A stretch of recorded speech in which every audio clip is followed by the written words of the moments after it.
अस्सलामुअलैकुम नाज़रीन, मैं मोहम्मद असलम हुसैन सियासत की खबरों में आप सबका इस्तकबाल करता हूँ। आज 19 जुलाई 2025 है। इस्लामिक तारीख के हिसाब से आज 23 मुहर्रम 1447 हिजरी है।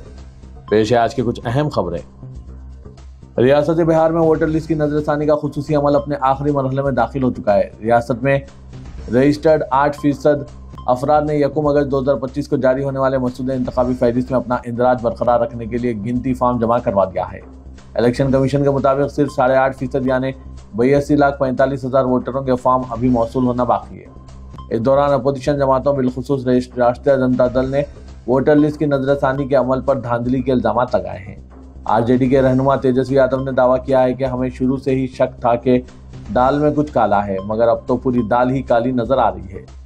इनका कहना है कि तरीक़ेकार पर एतराज़ है, ना कि नजरसानी पर, और इसके खिलाफ वो तमाम जमहूरी प्लेटफॉर्म्स पर जद्दोजहद करेंगे।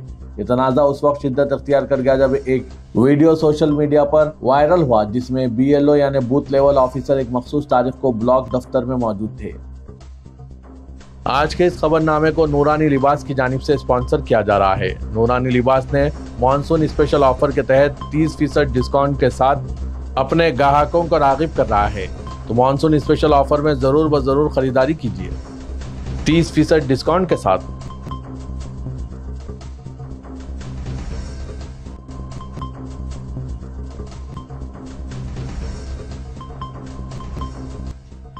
लोकसभा इंतखाबात 2024 में बीजेपी को अक्सरियत से दूर रखने वाले अपोजिशन इत्तेहाद इंडिया में आज उस वक्त एक दरार पड़ गई जब आम आदमी पार्टी ने बाज़ाब्ता तौर पर इस इत्तेहाद से अलहदगी का ऐलान कर दिया।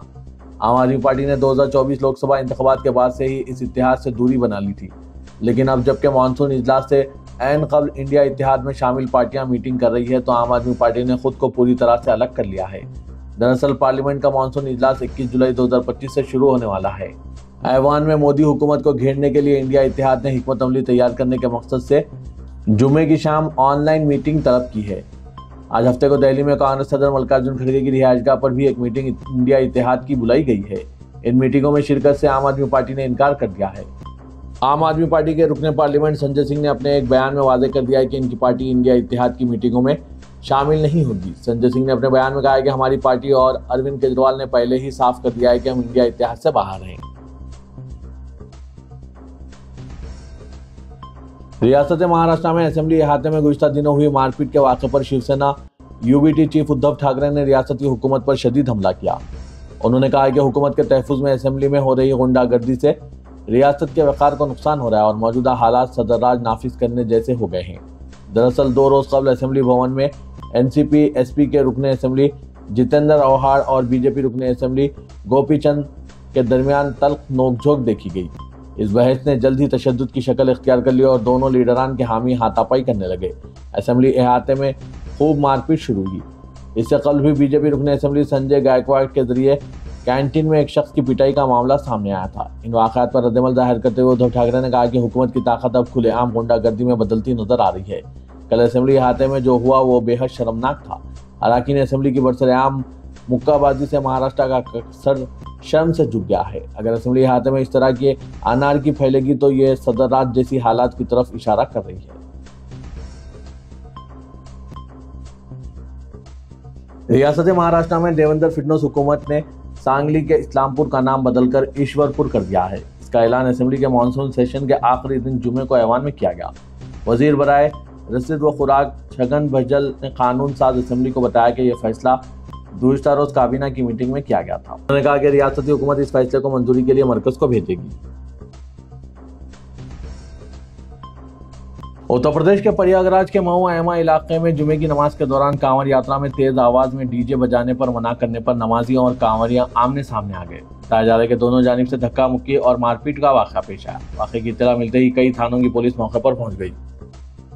पुलिस अफसरान ने दोनों फरीकों को समझाया। काफी मशक्कत के बाद कांवड़ यात्रा को रवाना किया गया। पुलिस ने कांवड़ियों की तहरीर पर 15 नामजद और 50 नामालूम अफराद के खिलाफ मुकदमा दर्ज कर लिया जो नमाजी हैं। मौके पर पहुंची पुलिस ने फिलहाल 3 अफराद को हिरासत में ले लिया। DCP गंगापाल ने बताया कि इलाके में पुलिस फोर्स को तैनात कर दिया गया। फिलहाल मौके पर अमन कायम है। प्रयागराज के मऊ एमा इलाके में वाक़ सराय ख्वाजा इलाके में वाक़ मस्जिद में जुम्मे की नमाज अदा की जा रही थी कि इसी दौरान गाँव से कांवड़ यात्रा निकल रही थी। बताया जा रहा है कि यात्रा में तेज आवाज में DJ बजाकर नाचा जा रहा था, जिसकी वजह से कुछ लोगों ने डीजे की आवाज़ को कम करने के लिए कहा, जिस पर यात्रा में मौजूद लोगों और नमाजियों में कहासुनी शुरू हो गई। देखते ही देखते कहासुनी मारपीट में तब्दील हो गई। वाक़े की इत्तला पाते ही कई थानों की पुलिस और आला अफसरान मौके पर पहुंच गए और कांवड़ियों को बचाकर मुसलमानों को हिरासत में ले लिया। उन्होंने किसी तरह से हालात को काबू में करने की कोशिश की। कौमी दारकूमत दिल्ली से मुत्तसिल गाजियाबाद के वसुंधरा इलाके में हिंदू रक्षा दल के गुंडों ने एक KFC और नज़ीर जैसे नॉन वेजिटेरियन रेस्टोरेंट पर धावा बोल दिया और हिंदुओं के मुकद्दस महीने सावन के दौरान गोश्त की फरोख्त पर पाबंदी लगाने का मुतालबा किया। वो इस बात पर मुश्तइल थे कि कांवड़ यात्रा के रास्तों पर गोश्त फरोख्त हो रहा है, जबकि बहुत से लोग इस दौरान व्रत रखते हैं और सिर्फ सब्जी से तैयार खाना खाते हैं। मुजाहिरों का वीडियोज ऑनलाइन मंजरेआम पर आया, जिसमें रक्षा दल के गुंडों को जय श्री राम के नारे लगाते हुए जाफरानी परचम लहराते हुए दिखाया गया।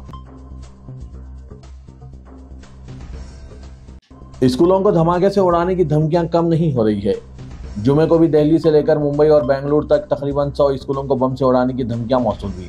बेंगलुरु में कम से कम 40 और दिल्ली में 50 से ज्यादा स्कूलों को ये धमकियां मिली, जिसके बाद हर तरफ अफरा तफरी का माहौल देखा गया। सभी स्कूलों में तलाशी शुरू हो गई और बेशतर स्कूलों में बच्चों को छुट्टी देकर घर भेज दिया गया।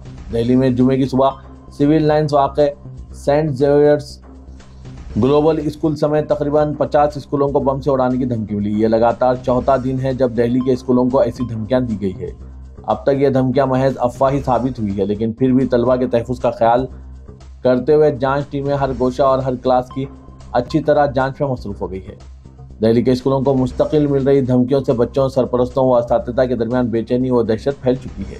मीडिया रिपोर्ट्स के मुताबिक बेंगलुरु के राजराजेश्वर नगर और कैंगरी समेत कई इलाकों के प्राइवेट स्कूलों को बम की धमकी मिली।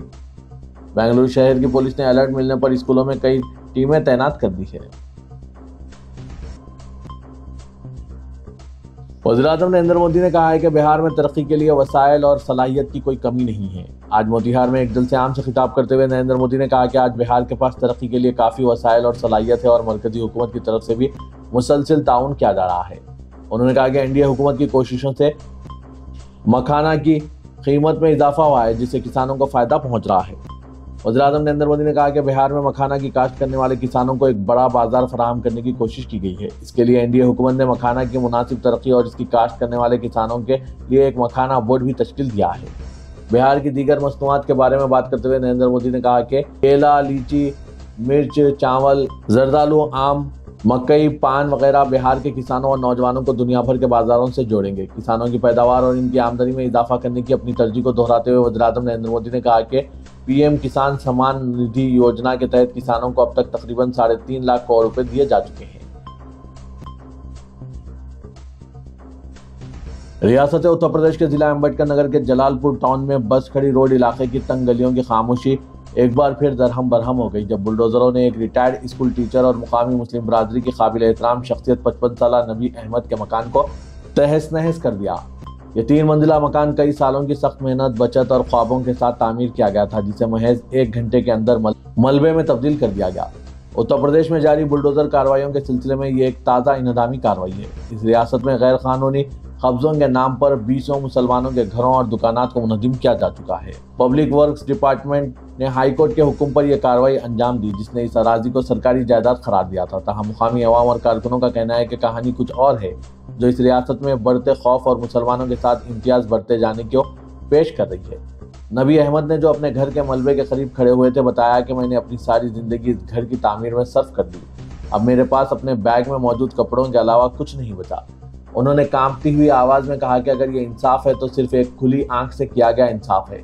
यहाँ किसी हिंदू के घर को हाथ तक नहीं लगाया गया, सिर्फ हमेशा हमें ही निशाना बनाया जा रहा है।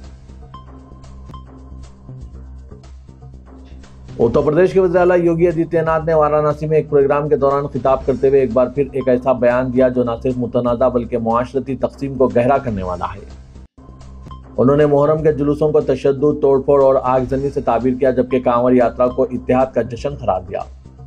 मिली रिपोर्ट के मुताबिक योगी आदित्यनाथ ने जौनपुर में मुहर्रम के दौरान पेश आए एक हादसे का हवाला देते हुए कहा कि बाज़ मौक़ों पर सख्ती के बगैर नज़्म कायम नहीं किया जा सकता। योगी ने कहा है कि सावन से पहले मुहर्रम था, हमने ज़ाब्ता बनाया था ताज़िए की ऊंचाई महदूद रखी जाए ताकि बिजली की लाइनों या दरख्तों को नुकसान ना पहुंचे, लेकिन जौनपुर में ताज़िया इतना ऊंचा बनाया गया कि वो हाई टेंशन लाइन की जद में आ गया। 3 अफराद हलाक हुए। फिर सड़क जाम करके हंगामा किया गया। पुलिस ने पूछा तो मैंने कहा लाठी मारकर निकालो, ये लातों के भूत है, बातों से नहीं मानेंगे। योगी की ये बात मुसलमानों के लिए थी। उन्होंने दावा किया कि इस बयान पर किसी ने सोशल मीडिया पर मुखालिफत नहीं की, जिससे यह जाहिर होता है कि अवाम इस तर्ज अमल को मुनासिब समझते हैं। मुहर्रम के जुलूसों से मुतालिक योगी आदित्यनाथ ने कहा कि पहले हर मुहर्रम का जुलूस इंतशार, आगजनी और तोड़फोड़ का सबब बनता था। दूसरी तरफ सावन के महीने में निकलने वाले कांवड़ यात्रा इत्तेहाद और अकीदत का अजीब संगम है। कांवड़ यात्रा की मजाक करते हुए उन्होंने कहा, आज कांवड़ यात्री भक्ति के जज्बे से चलते हैं। 200, 300, 400 किलोमीटर तक कांवड़ कांधे पर रखकर हर हर बम बम के नारों के साथ सफर करते हैं, लेकिन इन पर भी मीडिया ट्रायल होता है। साबिक समाजवादी पार्टी रुकने पार्लियामेंट एसटी हसन ने कांवड़ यात्रा के ताल्लुक से अपने रिमार्क्स के जरिए एक बड़ा तनाज़ा पैदा कर दिया। उन्होंने बाज़ अफराद पर इल्ज़ाम आयद किया कि वो सियासी फायदे के लिए मजहब का बेजा इस्तेमाल कर रहे हैं और इन लोगों का रवैया ऐसा है जैसे वो कानून से ऊपर है।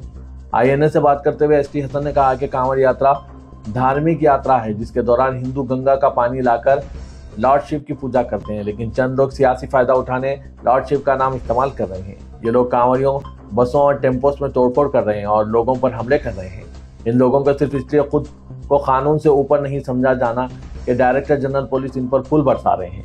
ये लोग सरकारी मेहमान नहीं हैं। लेफ्टिनेंट गवर्नर जम्मू कश्मीर मनोज सिन्हा के पहलगाम में हमला करने वालों की शिनाख्त से मुतालिक हालिया बयान पर रद्दअमल जाहिर करते हुए एसटी हसन ने कहा कि अच्छी खबर है कि हमले में मुलविस अफराद की शिनाख्त हो गई, इन्हें सख्त सजा देना जरूरी है। एसटी हसन ने इलेक्शन कमीशन को निशाना तनकीद बनाया। उन्होंने फहरिस्त राय दहिंदगान पर बारीकी से नजरसानी की मुहिम को सियासी मोहरिका करार दिया और कहा कि इलेक्शन कमीशन अब बीजेपी की बी टीम की तरह काम कर रहा है।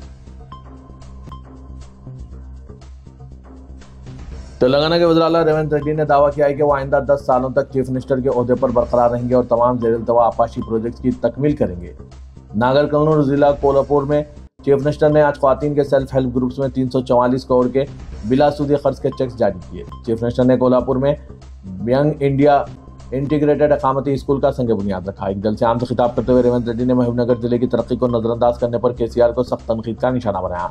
उन्होंने कहा कि आइंदा 10 सालों तक केसीआर को तकलीफ बर्दाश्त करनी पड़ेगी, क्योंकि तेलंगाना हुकूमत तरक्याती और फलाही एजेंडे पर कारबंद है। उन्होंने रिमार्क किया कि केसीआर को तकलीफ महज इस बात की है कि गरीब तलबा को तालीम के साथ रोजगार फराहम किया जा रहा है। ख्वातीन आरटीसी बसों और पेट्रोल पंप्स के मालिक बन गए हैं। ख्वातीन को बिलासूदी खर्च फराहम किए जा रहे हैं। रेवंत रेड्डी ने कहा कि मुत्तहिदा आंध्र प्रदेश में तेलुगु देशम कांग्रेस 10 सालों तक बरसर इख्तिदार रहे। रियासत की तकसीम के बाद केसीआर 10 साल तक इख्तिदार में रहे। इसी तरह 2034 तक तेलंगाना में कांग्रेस बरसर इख्तिदार रहेगी। रेवंत रेड्डी ने केसीआर से कहा है कि वो अपनी डायरी और दिल पर तहरीर कर लें कि महबूबनगर का बेटा 2034 तक तेलंगाना का चीफ मिनिस्टर रहेगा और अवामी हुकूमत की क़यादत करेगा। शहर हैदराबाद के आउटर रिंग रोड हुदूद में हैदरा ने एक साल में 30,000 करोड़ मालियत की सरकारी जायदादों का तहफ़्फ़ुज़ करके नाजायज़ काबिज़ीन को बर्खास्त किया है। हैदरा से जारी तफसीलात के मुताबिक गुज़िश्ता एक साल में 581 नाजायज़ कब्ज़ात को बर्खास्त करके 499 एकड़ सरकारी अराज़ियात के तहफ़्फ़ुज़ को यकीनी बनाया है। इस नए इदारे ने क़याम के एक साल में 6 तालाबों के अहिया को तजुर्बाती असास पर शुरू किया है और इनमें 2 तालाबों के अहिया को मुकम्मल किया जा चुका है। ज़राए के मुताबिक हैदरा से आइंदा 4 या 6 माह में 950 तालाबों और कुंटों की नई हदबंदी को मुकम्मल करने के इक़दाम किए जा रहे हैं। 499 एकड़ सरकारी अराज़ियात पर 581 नाजायज़ कब्ज़ों को बर्खास्त करवाने की तफसीलात के मुताबिक तालाबों और कुंटों पर 360 नाजायज़ कब्ज़ात को बर्खास्त करके 133 एकड़ अराज़ी के तहफ़्फ़ुज़ को यकीनी बनाया गया है। भारतीय जनता पार्टी हाईकमान ने मलून राजा सिंह के इस्तीफे पर माधवी लता के बयान पर बरहमी का इजहार किया है। माधवी लता के बयान से पार्टी में पुराने और नए कायदीन के मसले पर बहस छिड़ गई है। सोशल मीडिया में माधवी लता के बयान पर भारतीय जनता पार्टी हामियों में शदीद रद्दअमल जाहिर किया जा रहा है। बताया जा रहा है कि पार्टी रियासती क़यादत ने माधवी लता के बयान से हाईकमान को वाकिफ कराया और इन्हें पाबंद करने की तजवीज़ पेश की। हाईकमान ने माधवी लता को बयानबाजी से गुरेज करने की हिदायत दी और कहा कि अगर वो पार्टी लाइन से तजावीज़ करती है तो इनका हशर भी मलून राजा सिंह की तरह होगा। हाईकमान ने मलून राजा सिंह के इस्तीफे पर कायदीन को बयानबाजी से गुरेज करने का मशवरा दिया है। तेलंगाना के बेशतर अजला में बादल फट पड़ने से मौसलाधार बारिश हुई। अजला के अलावा दोनों शहरों हैदराबाद और सिकंदराबाद में मौसलाधार बारिश से कई इलाकों के पानी में महसूर होने की शिकायत मौसूल हुई, जबकि शहर में कई मुकामात पर पानी जमा होने से ट्रैफिक की आमदोरफ्त मुतासिर हुई। जिला मंचिरियाल में बारिश से दीवार के मुनहदिम होने के सबब 2 मजदूर मौके पर ही फौत होने की इत्तलात है, जबकि मुख्तलिफ अजला में बारिश से सड़कों पर पानी जमा हो गया था। महकमा मौसमियात की पेशकशी के मुताबिक जुमे की दोपहर शुरू हुई बारिश से शहर के तमाम इलाकों व नवाही व मजाफाती इलाकों में कई घंटों तक सड़कों पर पानी जमा रहा। नवाही इलाकों राजेंद्र नगर, माधापुर, गच्चीबौली, कोकटपल्ली, उपल, नाचाराम के अलावा पुराने शहर में बारिश से कई घंटों तक ट्रैफिक जाम रही। शेखपेट, टोली चौकी, गोलकुंडा, मेहदीपट्टनम, मासब टैंक के अलावा सोमाजीगुड़ा, खैरताबाद, लकड़ी का पुल और दीगर इलाकों में सड़कों पर पानी जमा होने से ट्रैफिक की आमदोरफ्त में खलल पैदा हुआ। पुराने शहर के इलाकों ईदी बाजार, रेन बाजार, तालाब कट्टा, नागाबोली, मोलागा चिल्ला, मोइनाबाद व दीगर इलाकों में भी पानी जमा होने की शिकायत मिली। मलकपेट बजाज शोरूम में पानी दाखिल होने का वीडियो वायरल होने के बाद मलकपेट के दीगर इलाकों में बारिश का अंदाजा लगाया गया। हैदराबाद और सिकंदराबाद जीएचएमसी हुदूद में बारिश की तफसीलात के मुताबिक शहर में सबसे ज्यादा बारिश मारटपल्ली में रिकॉर्ड की गई, जहां जुमला 114 मिलीमीटर बारिश रिकॉर्ड की गई। सदर मजलिस और रुकन पार्लियामेंट हैदराबाद असउद्दीन ओवैसी की नुमाइंदगी पर साउथ सेंट्रल रेलवे की जानिब से हैदराबाद अजमेर शरीफ नई ट्रेन रोजाना की बुनियाद पर शुरू की जा रही है। असउद्दीन ओवैसी सदर मजलिस ने गुज़िश्ता कई सालों से साउथ सेंट्रल रेलवे से नुमाइंदगी कर रहे थे कि हैदराबाद अजमेर शरीफ एक ट्रेन रोजाना की बुनियाद पर बाकायदा चलाई जाए, क्योंकि इस रूट पर ज़ायरीन की तादाद मुसलसिल रहती है। हैदराबाद अजमेर शरीफ हफ्ते में 2 या 3 दिन ट्रेनों की वजह से ज़ायरीन को मुश्किलात पेश आ रही थी। साउथ सेंट्रल रेलवे की जानिब से इस सिलसिले में असउद्दीन ओवैसी सदर मजलिस को इत्तला दी गई कि इस रूट पर एक ट्रेन का काचीगुड़ा भगत की कोठी 20 जुलाई से आगाज किया जा रहा है। 19 जुलाई को यह ट्रेन बतौर स्पेशल ट्रेन एक दिन के लिए चलाई जा रही है। इसके बाद से रोजाना की बुनियाद पर यह ट्रेन चलाई जाएगी। महकमा मौसमियात ने पेशकशी की है कि आइंदा 5 दिनों के दौरान तेलंगाना में कहीं कहीं मौसलाधार बारिश हो सकती है। आज हैदराबाद में जारी करदा रोजाना की मौसमी रिपोर्ट में कहा गया कि आइंदा 5 दिन के दौरान रियासत के तमाम अजला में चंद मुकामात पर गरज चमक के साथ बारिश का इम्कान है। इस मुद्दत के दौरान तमाम अजला में कहीं कहीं 30 से 40 किलोमीटर फी घंटे की रफ्तार से तेज हवाएं चलने की पेशकशी भी की गई। आइंदा 7 दिन के दौरान तेलंगाना में चंद मुकामात पर हल्की तो औसत बारिश या बूंदाबांदी का इम्कान है। शहर हैदराबाद में हुई जबरदस्त बारिश के दौरान कारों के शोरूम में पानी दाखिल होने के नतीजे में 30 मुलाजमीन फंस गए। जराये के मुताबिक रसूलपुरा विमान नगर कॉलोनी में वाक़ कार के शोरूम में 4 फीट पानी दाखिल हो गया। वहां काम करने वाले 30 वर्कर्स इस सूरत की वजह से फंस गए और उन्होंने बाहिफाजत वहां से निकालने की ख्वाहिश करते हुए पुलिस, डीआरएफ और हाइड्रा के अमले को इत्तला दी।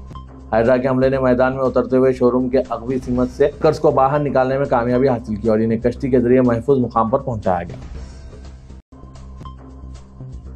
हैदराबाद सिटी पुलिस की जानिब से डिजिटल गिरफ्तारी के वाक़ात में इजाफे के पेश नज़र इसकी रोकथाम के लिए अवाम में शऊर बेदारी पैदा की जा रही है। जनवरी तक जून 2024 डिजिटल गिरफ्तारी के 140 मुकदमात दर्ज किए गए थे, जबकि साल के दूसरे निस यानी जुलाई तक दिसंबर ये तादाद बढ़कर 214 तक पहुँच गई। मुसलसिल शऊर बेदारी के नतीजे और अवामी चौकसी की बदौलत जारिया इस तरह के मुकदमात में नुमायां कमी देखने में आई। साल 2025 के पहले निस यानी जनवरी तक जून सिर्फ 34 मुकदमात दर्ज है, जबकि 75% से ज़ायद की कमी है। ने बताया कि तहकीकात के दौरान इस बात का पता चला कि ज़्यादातर मुतासरीन की उम्र 60 से 80 साल के दरमियान है। इनमें तालीम याफ्ता, रिटायर्ड और पेशावर अफराद शामिल हैं, जिनके बच्चे बैरून ममालिक में मुकीम हैं या वहाँ बरसर खिदमत हैं। वाज़ेह के शातिर धोखाबाज खुद को CBI, कस्टम्स, ED, BRI के ओहदेदारान जाहिर करते हुए गिरफ्तारी का फर्जी वारंट दिखाकर मनी लॉन्ड्रिंग, मंशियात की स्मगलिंग वगैरह के मुकदमात में मुलविस होने का इल्ज़ाम आयद करते हुए इन अफराद को ठग लिया करते हैं। पुलिस ने शहरियों से चौकस रहने की ख्वाहिश की है।